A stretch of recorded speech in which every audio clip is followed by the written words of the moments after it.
BJP के राष्ट्रीय महासचिव दुष्यंत गौतम हमारे साथ बातचीत के लिए मौजूद है। सर, मुख्यमंत्री आए थे, क्या कुछ बातचीत हुई? क्योंकि लाभ के पद अभी भी उत्तराखंड में खाली हैं।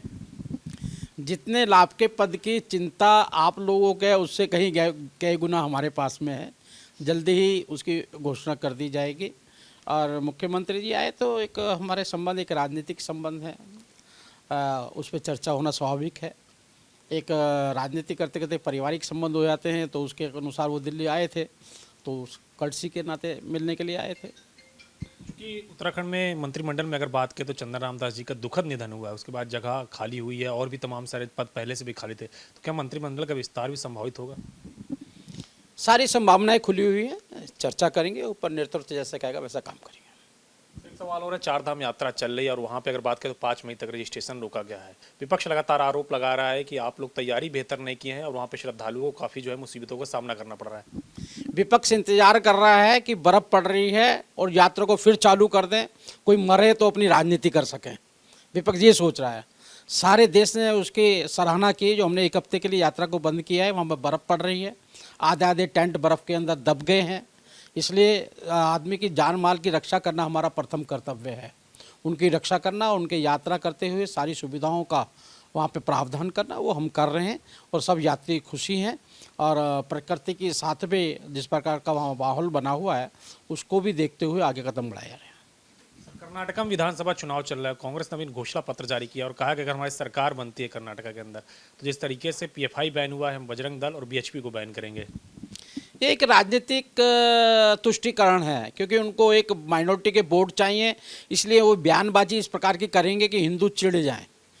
वो हिंदू को चिढ़ाना चाहते हैं, यही कारण है। पीएफआई और बजरंग दल में ज़मीन आसमान का फ़र्क है। पीएफआई जो भी काम करती है, उसने बैन भी लगा हुआ है, काम करती है, वो राष्ट्रीय विरोधी काम होते हैं हमेशा। बढ़ाएं हम तो, क्योंकि इनके शासन के अंदर प्रधानमंत्री घर के अंदर बिरयानी खाने वाले लोग हैं, ये तो उनको खिलाने वाले लोग हैं। आतंकवादी राहुल गांधी जी इनके सर्वे हैं। अभी गए थे कश्मीर, कह रहे थे राहुल गांधी, मेरी आतंकवादी से आंखों आंखों में बात हुई है। आंखों में बात करने वाले पीआईफाई पर प्रतिबंध क्यों लगाएंगे? वो तो बजरंग दल की कहेंगे ना जी, क्योंकि उनके वोट चाहिए उनको। मुझे लगता है ये खाली तुष्टीकरण है।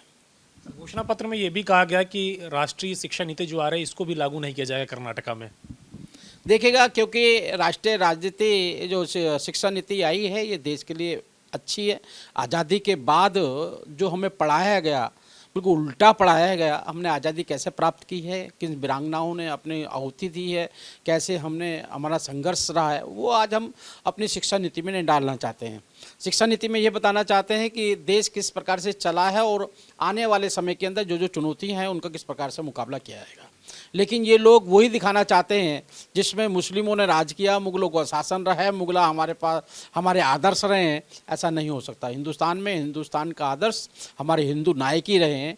ये आज की शिक्षा नीति का लक्षण है और वो सबको ही माननी पड़ेगी। और ये ऐसा कुछ करते हैं तो मुझे लगता है कि ये इनका तुष्टीकरण का काम है और इसको जनता उसका जवाब देगी।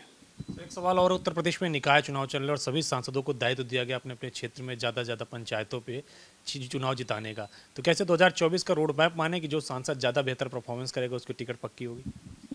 भारतीय जनता पार्टी का कार्यकर्ता, चाहे प्रधानमंत्री हो, जो सांसद हो, कोई भी हो, कार्यकर्ता पहले होता है।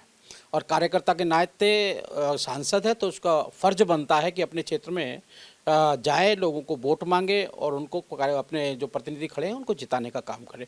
एक रूटीन वर्क है। आपने देखो प्रधानमंत्री के उद्बोधन के अंदर भी उन्होंने कहा मैं कार्यकर्ता हूं, जैसे कर्नाटक कहेगा वैसे कार्यकर्ता के तौर उनसे कंधा मिला के बात करूंगा। और भारतीय जनता पार्टी को 2024 की कोई ज़्यादा चिंता की आवश्यकता नहीं है। हम तो पूरे 24/7 जनता के बीच में रहते हैं, जनता के लिए काम करते हैं। सेवाई समर्पण, सेवाई संगठन अनेक हमने कीर्तिमान स्थापित की हैं। कोरोना में हमने देश की जनता को बचाने का काम किया है, आतंकवाद मुक्त शासन देने का काम किया है। आज भी 80 करोड़ लोगों को भोजन देने का काम करें, बेघरों को घर दिया है, घर में नल में स्वच्छ जल दिया है, गैस दिए है, शौचालय दिए हैं, आयुष्मान कार्ड दिया है, 5 लाख तक का इलाज सभी लोग करा सकते हैं। ऐसी अनेक उपलब्धियाँ जनता के बीच में हमारे पास में हैं और मोदी जी को जनता बहुत प्यार करती है। इसलिए 2024 का मन जनता का बन चुका है कि मोदी जी आने वाले देश के प्रधानमंत्री होंगे। सर, एक आखिरी सवाल है, 2024 में उत्तर प्रदेश में 80 में से 80 लोकसभा सीट जीतने का लक्ष्य रखा गया है और निकाय चुनाव में पूरी जान लगा रखी है बीजेपी ने, तो क्या यही कारण है कि जिससे कि यहाँ से रोड मैप तैयार किया जाए 2024 के लिए? देखिए, चुनाव चुनौती होती है। और चुनाव ऐसे ही होता है जैसे बच्चा पूरा 1 साल पढ़ता है, लेकिन पेपर आने से पहले 1 महीने पहले और उसको अच्छी ट्यूशन व्यूशन काम करना पड़ता है। इसलिए जो चुनाव आए हैं ये हमारे लिए ये उसका लक्षण भी हो सकता है, उसका आदर्श दर्शन भी हो सकता है, और हम मान के चलते हैं कि इसके परिणाम ही आने वाले समय के अंदर हमें आगे बढ़ाने का काम करेंगे।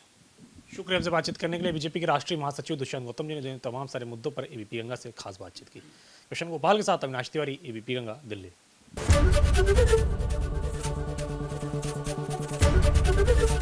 एबीपी गंगा, खबर आपकी, जुबान आपकी।